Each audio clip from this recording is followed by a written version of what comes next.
Halo Melo guys, balik lagi sama saya Neri.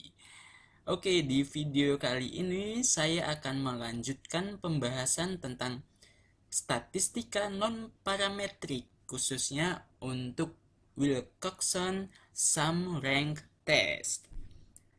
Nah, apa bedanya Wilcoxon Sign Rank Test dengan Wilcoxon Sum Rank Test? Bedanya gini guys, kalau di Wilcoxon Sign Rank Test, itu datanya itu harus berpasangan. Maksudnya berpasangan gini guys, jadi satu orang itu diambil dua kali datanya, sebelum dan sesudah. Oke. Nah, kalau Wilcoxon Sum Rank Test, itu datanya independen. Maksudnya independen, datanya itu jomblo. Jadi satu orang ya diambil satu kali data. Nah, untuk lebih jelasnya, mari kita langsung saja lihat bagaimana cara untuk melakukan uji Wilcoxon Sum Rank. Oke, mari kita lihat. Oke, Wilcoxon Sum Rank Test.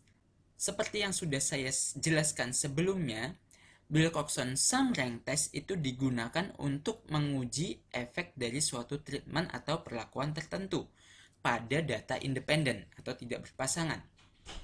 Contohnya data independen itu seperti ini. Misalnya nih, seorang peneliti ia membuat vaksin corona misalnya. Nah, sebelum ia menyebarluaskan vaksin tersebut, ia harus mengetahui apakah vaksin itu memiliki pengaruh atau tidak terhadap penderita virus corona. Oke. Untuk itu ia melakukan percobaan atau penelitian. Jadi ceritanya di suatu rumah sakit, ia membagi dua pasien yang menderita penyakit corona. Oke. Kelompok A di sini, kelompok A itu kelompok yang menderita virus corona tetapi tidak diberikan vaksin. Oke. Kelompok A tidak diberikan vaksin. Sedangkan kelompok B itu diberikan vaksin. Oke, dan datanya diperoleh seperti ini. Jadi kalau misalnya di Wilcoxon Sign Rank Test itu datanya berpasangan. Artinya dia mengukur di satu orang yang sama, dia mengukur sebelum dan sesudah diberikan vaksin. Oke. Sedangkan ini tuh belum tentu berpasangan. Jadi misalnya 24 hari itu datanya si Roni, 14 hari itu datanya si Bobby misalnya. Terus 20 hari di sini misalnya punyanya Susan. 13 hari ini misalnya punyanya Rudy. Jadi nggak sama gitu ya. Dari sumber yang berbeda. Itu maksud dari data independen. Nah, sekarang kita akan menguji apakah pemberian vaksin itu dapat berpengaruh dalam proses penyembuhan dengan tingkat kepercayaan 95%. Oke, nah di sini Wilcoxon yang akan saya bahas ini adalah Wilcoxon Sum Rank Test yang biasa. Nanti setelah ini kita akan membahas tentang Wilcoxon Sum Rank Test dengan pendekatan normal. Oke. Nah, seperti uji-uji pada umumnya, kita menentukan hipotesis. Nah, untuk Wilcoxon Sum Rank Test yang biasa, hipotesisnya cuma seperti ini. Oke. Jadi di sini tidak ada perbedaan atau perubahan H0-nya, M sama dengan 0, tidak ada perbedaan atau perubahan. Hipotesis alternatifnya, M tidak sama dengan 0 atau ada perubahan atau perbedaan. Jadi dalam kasus kita, kalau diartikan ke dalam kasus kita, itu H0 itu tidak ada perbedaan, maksudnya vaksinnya itu tidak memiliki pengaruh. Sedangkan HA-nya itu vaksinnya itu memiliki pengaruh. Entah ia mempercepat atau memperlambat, itu kita tidak tahu. Di uji Wilcoxon biasa kita tidak bisa menentukan itu. Nah, selanjutnya tingkat signifikasi. Tingkat signifikasi di sini karena tingkat kepercayaannya 95%, berarti tingkat signifikasinya adalah 5%. Seperti biasa. Nah, selanjutnya adalah statistik tabel. Oke, nah, statistik tabel di sini kita menggunakan R tabel. R tabel itu sama dengan R dari luas daerah arsiran dengan derajat kebebasan N1 atau jumlah sampel kelompok 1 dan N2 jumlah sampel kelompok 2. Nah, di sini kita tidak menggunakan Wilcoxon sign rank table, tapi di sini kita gunakan Wilcoxon sum rank table. Oke. Nah, berarti dalam kasus kita R tabelnya itu R dari 0,05 dengan derajat kebebasan 10 dan 11 karena sampel kita tadi ada 10 dan yang satunya 11 gitu ya. Nah, di sini saya searching di internet untuk tabel Wilcoxon-nya. Kalau misalnya kalian sudah diberikan tabel Wilcoxon oleh dosen kalian lewat modul, gunakan tabel itu. Di sini saya searching di internet. Tapi prinsipnya sama aja. Jadi di sini saya lihat tadi kan N1-nya 10, N2-nya 11. Oke, kita lihat di sini N1-nya 10, N2-nya 11. Nah, tidak. Oh, di sini ada nih. Berarti di sini 81 nilainya ya. Nah, kalau misalnya nggak ada gimana? Misalnya N2-nya 10, N1-nya 11 misalnya. N2-nya 10. Kita lihat N2-nya 10 dan N1-nya 11. Nah, di sini kan kosong, ya enggak? Nah, kalau kosong dibalik aja, berarti harus ditukar. N1-nya yang 11, N2-nya yang 10. Oke? Intinya kalau nggak ada, dibalik aja nggak apa-apa. Oke?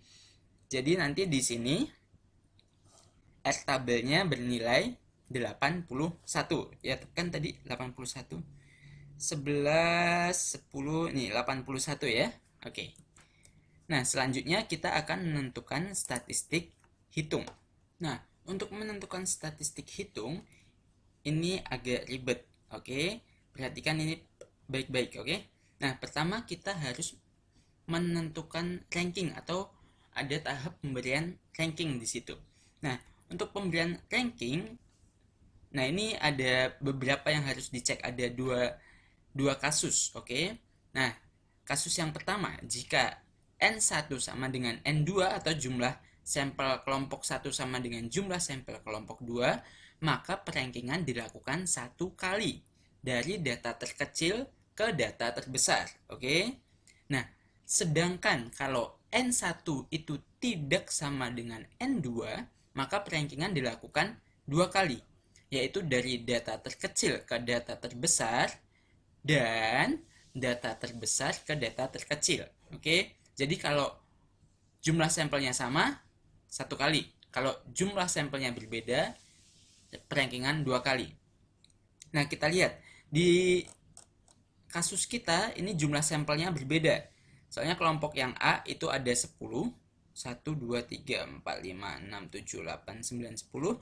Dan kelompok yang B ada 11. Berarti jumlah sampelnya berbeda ya. Otomatis nanti kita akan melakukan perankingan itu dua kali. Oke? Bayangkan, susah. Nggak susah. Yang penting teliti aja. Nah, di sini prinsipnya begini, prinsip yang harus dipegang teguh. Yang pertama itu, yang diberikan ranking adalah datanya secara keseluruhan. Jadi kita membayangkan datanya itu digabung jadi satu, lalu diberikan ranking. Oke, berbeda dengan Wilcoxon yang sign rank test. Kalau Wilcoxon sign rank test itu yang diberikan ranking itu selisih. Kalau di sini yang diberikan ranking itu datanya. Oke. Nah, prinsip yang kedua itu jika ada data yang sama maka diberikan ranking rata-rata. Oke, nanti kita lihat contohnya. Seperti ini. Perankingan yang pertama. Di sini perankingan yang pertama itu dari terkecil ke terbesar. Nah, ini dia. Ini saya sudah memberikan ranking duluan ya. Tapi di sini saya belum melakukan ranking rata-rata kalau misalnya sama. Oke, contohnya di sini gini. Nih, dari kelompok A sama kelompok B yang mendapatkan peringkat 1 atau yang mendapatkan ranking 1 itu yang datanya 12. Oke, perhatikan di sini. Yang datanya 12 itu ada di kelompok A1, terus di kelompok B ada 2. Otomatis nanti nilainya itu 1, 2, 3 gitu. Oke, bebas. Mau satunya di sini, 2, 3 di sini, atau 1, 2, 3 bebas, sama aja. Nah, selanjutnya kita lanjutkan perankingannya. Terus kan tadi udah sampai 3 ya. Terus ranking 4. Ranking 4 itu di data 13, oke? Di sini 13 ranking 4, terus ranking 5. Masih 13 datanya. Oh, ranking 6 juga ada 13. Oke. Jadi di sini kita sudah sampai di ranking 6. Oke, sekarang ranking 7. Ranking 7 jatuh di data 14. Oke, di sini data 14 ada di sini 7, terus dilanjutkan perankingannya 8, dilanjutkan lagi 9. Oke. Selanjutnya 10. Oke. 10 berarti 15. Berarti di sini rankingnya 10, terus 11, terus 12. Oke. Selanjutnya itu 13. 13 itu jatuh pada data 16 di sini ya. 16 berarti di sini ada ranking 13, di sini ranking 14. Oke. Nah, terus 17. Rankingnya tadi sampai 14 ya. Rankingnya sampai 14, selanjutnya rankingnya adalah 15. Yang dapat ranking 15 adalah data 17. Tapi karena 17-nya cuma 1, ya udah 15 saja. Dilanjutkan. 18 ada nggak data 18? Data 18 nggak ada, data 19. Nah, di sini ada data 19, maka nanti peringkatnya atau rankingnya itu 16. Oke. Terus dilanjutkan lagi. Setelah ranking 16, ranking 17. Ranking 17 jatuh pada orang bernomor 20 di sini. Oke? Karena 20-nya ada 2 berarti 17 18. Nah, terus dilanjutkan lagi ranking 19 jatuh pada orang nomor 21. Oke. Terus dilanjutkan ranking 20 ada jatuh pada di orang nomor 23, dan terakhir ranking 21 jatuh di orang nomor 24. Nah, sekarang kita merata-ratakan rankingnya. Oke. Nah, di sini yang 12 dulu. Oke, di sini ada 1 2 3 rankingnya ya. Berarti dirata-ratakan 1 ditambah 2 ditambah 3 itu 6. Dibagi 3 itu hasilnya 2. Berarti nanti di sini diganti 2. Gitu. Oke. Selanjutnya itu 13. Di sini data yang 13, oke. Di sini rankingnya 4 5 6. Dijumlahkan hasilnya, rankingnya dijumlahkan hasilnya 15 dibagi 3 hasilnya 5. Berarti nanti di sini diganti jadi 5. Oke. Selanjutnya itu data 14. Data 14 itu di sini rankingnya ada 7 8 9. Berarti jumlahnya itu 24. Berarti kalau dirata-ratakan dibagi 3 hasilnya 8. Berarti di sini diganti 8. Oke. Selanjutnya data 15. Data 15 di sini rankingnya 10, 11, 12. Berarti nanti rata-ratanya itu adalah 11. Kalian bisa hitung sendiri. Selanjutnya data 15, data 16. Data 16 di sini rankingnya 13 dan 14. Berarti rata-ratanya 13,5 dan ini 13,5 juga. Diganti 13,5. Terus data 17 karena cuma 1, nggak usah diambil rata-rata. Terus data 19 cuma 1, 20. Data 20 di sini ada 2. Sini sama sini ya. Jadi nanti diambil rata-ratanya 17,5. Di sini diganti juga jadi 17,5. Terus 23 cuma 1, 24 cuma 1. Oke. Setelah semua data yang sama diambil ranking rata-rata, selanjutnya kita jumlahkan. Oke. Untuk yang S1 itu jumlah ranking kelompok 1. Berarti kita jumlahkan. Hasilnya nanti adalah 130,5. Berarti di sini tulis 130,5. Sedangkan jumlah ranking untuk kelompok B adalah 100,5. Nah, oke. Setelah kita melakukan perankingan dari yang terkecil ke terbesar, karena di sini N1-nya tidak sama dengan N2, berarti selanjutnya kita akan melakukan perankingan kedua, yaitu dari terbesar ke terkecil. Oh iya, tadi di sini saya salah ya. Di sini harusnya 100,5. Oke, untuk rankingan yang kedua yang dari terbesar ke terkecil, di sini saya curang ya, saya sudah merankingkan duluan. Jadi nggak di ranking bersama-sama, tapi prinsipnya sama. Contohnya saya ambil contoh seperti ini. Di sini perankingannya dilakukan dari terbesar ke terkecil, otomatis yang datanya paling besar itu diberikan peringkat 1 dan seterusnya sampai peringkat ke terakhir.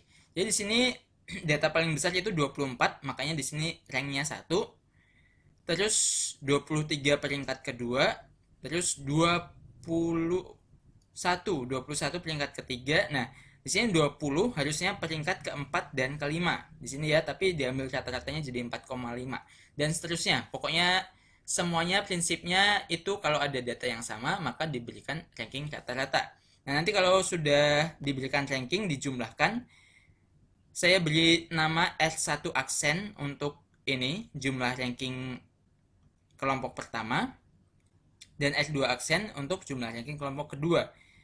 Didapat 89,5 dan 142,5. Oke, jadi selanjutnya kita akan menentukan statistik hitung. Nah, untuk menentukan statistik hitung, seperti di uji tanda kalau nggak salah, statistik hitungnya adalah minimum dari, nah ini, minimum dari jumlah ranking yang ada. Jadi jumlah ranking yang, kenapa di sini jumlah ranking yang ada? Jadi di sini kan ada 2 kasus ya.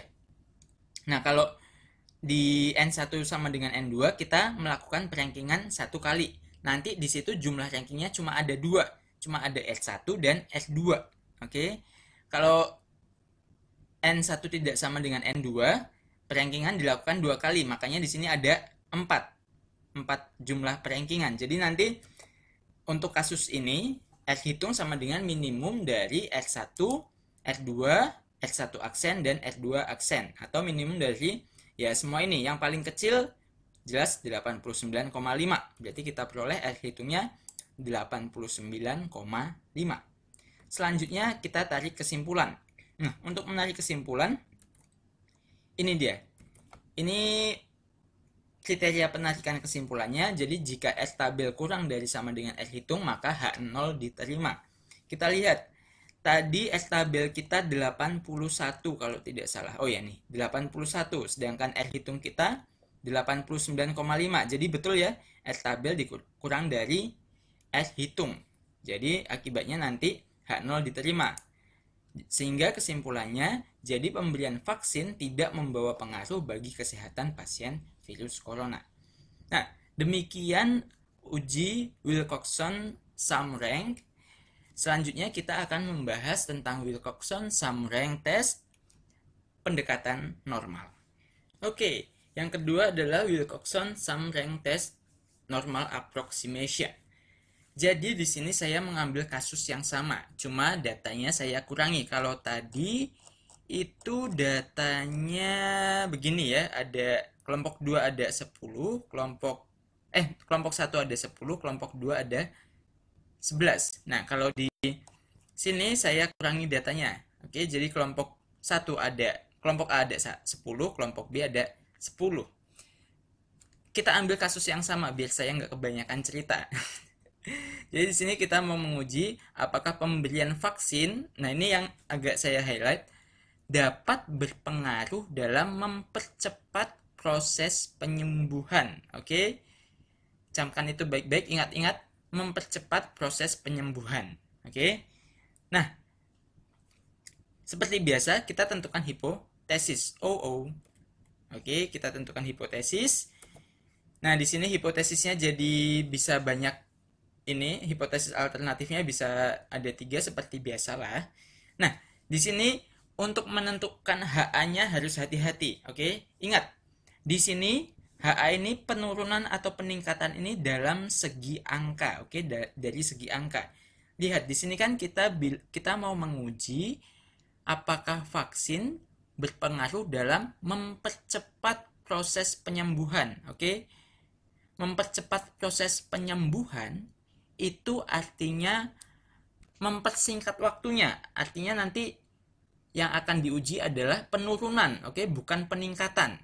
Oke, kalau dari segi kualitas itu meningkat, tapi dari segi angka itu menurun karena waktunya semakin pendek. Maksudnya waktu sembuhnya lebih cepat, gitulah ya. Berarti nanti di sini HA-nya vaksin tidak membawa pengaruh untuk mempercepat penyembuhan. H0-nya maksudnya, HA-nya itu vaksin dapat berpengaruh dalam mempercepat proses penyembuhan. Di sini kurang dari 0 karena waktunya semakin dikit. Oke. Jadi dalam menentukan HA kita harus hati-hati di situ, harus teliti. Kita harus betul-betul memahami gimana kasusnya.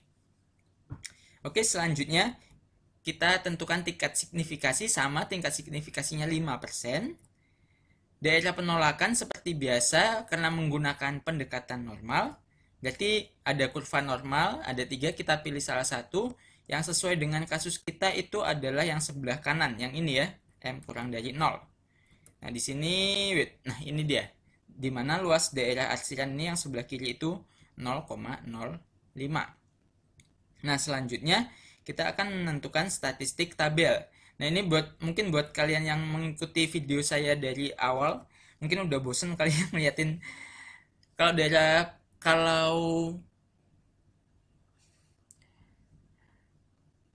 kalau pendekatan normal pasti pakainya tabel Z dan pasti udah hafal. Kalau luas daerahnya arsirannya 0,05 pasti Z dari 0,45 yang nilainya 1,645. Saya nggak bahas lagi ya, nanti panjang ceritanya. Selanjutnya kita akan menentukan statistik hitung. Oke, untuk menentukan statistik hitung, langkah-langkahnya hampir mirip seperti Wilcoxon Sign Rank Test yang sebelumnya. Hanya ya seperti biasa, kalau pendekatan normal itu ada langkah tambahan, nanti kita lihat. Nah, pertama kita melakukan pemberian ranking. Untuk pemberian rankingnya sama prinsipnya dengan sebelumnya. Jadi yang pertama itu yang harus dicek itu N1 dan jumlah kelompok 1 sama kelompok 2-nya bagaimana. Kalau misalnya sama, maka rankingan dilakukan 1 kali.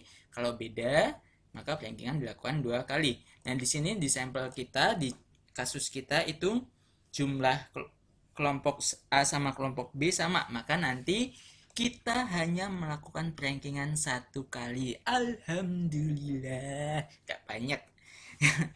Nah, selanjutnya prinsip yang lain yaitu ini, yang diberikan ranking ya sama lah seperti sebelumnya. Data yang diberikan ranking itu data secara keseluruhan. Lalu jika ada data yang sama maka diberikan ranking rata-rata. Nah, walaupun dilakukan cuma 1 kali, ya seperti biasa saya melakukan kecurangan. Iya. Nah, ini dia, saya sudah melakukan rankingan duluan. Oke, bagus sekali. Jadi di sini rankingannya saya lakukan dari terkecil ke terbesar. Jadi kalau rankingannya cuma 1 kali, dilakukannya yang terkecil ke terbesar, gitu.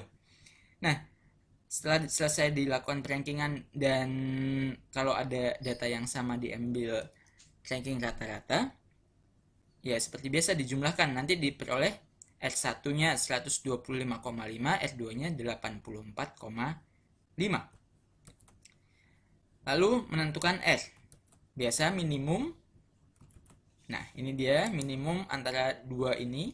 Jadi 84,5 si R2 yang paling kecil.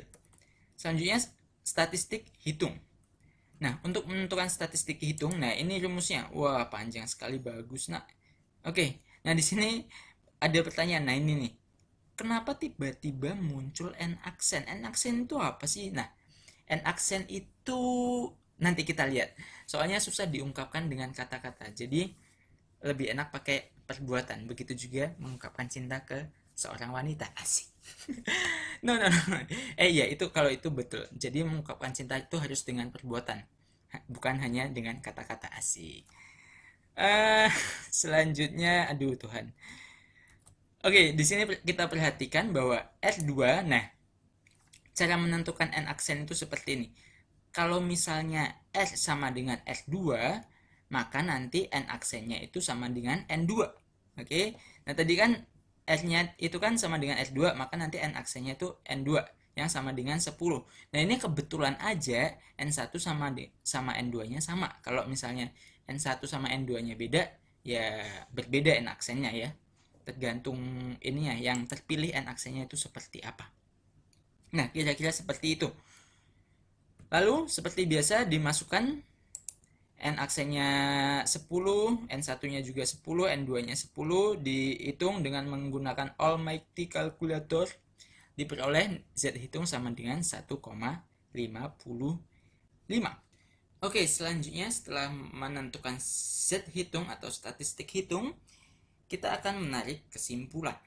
Nah, kesimpulannya seperti biasa, karena kita menggunakan pendekatan normal, pasti kita menarik kesimpulan melalui kurva normal. Oke, di tompel hitam ini adalah Z tabel kita. Z tabel kita kan tadi 1,645. Oke, ini saya ulangi setiap kali ini ya. Nah, sebetulnya saya capek. Oke, enggak, saya enggak capek. Aduh, gimana sih? Ini jadi YouTuber nggak sih? No. Oke.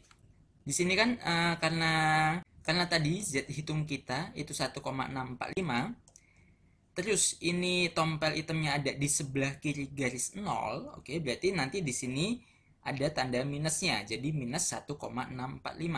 Nah, Z hitung kita itu 1,55, which is dia ada di sebelah sini.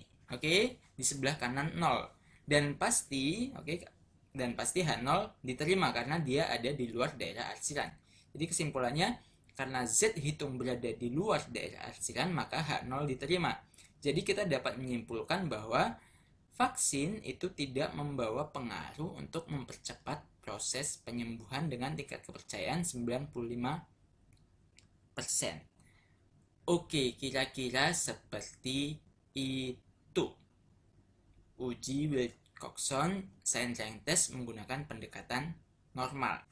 Dan ini merupakan akhir dari video saya yang membahas tentang Wilcoxon Sum Rank Test.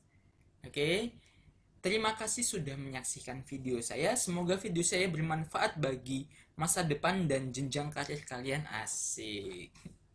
Sampai jumpa di video saya yang selanjutnya yang akan membahas tentang Mann-Whitney U Test. Bye-bye guys.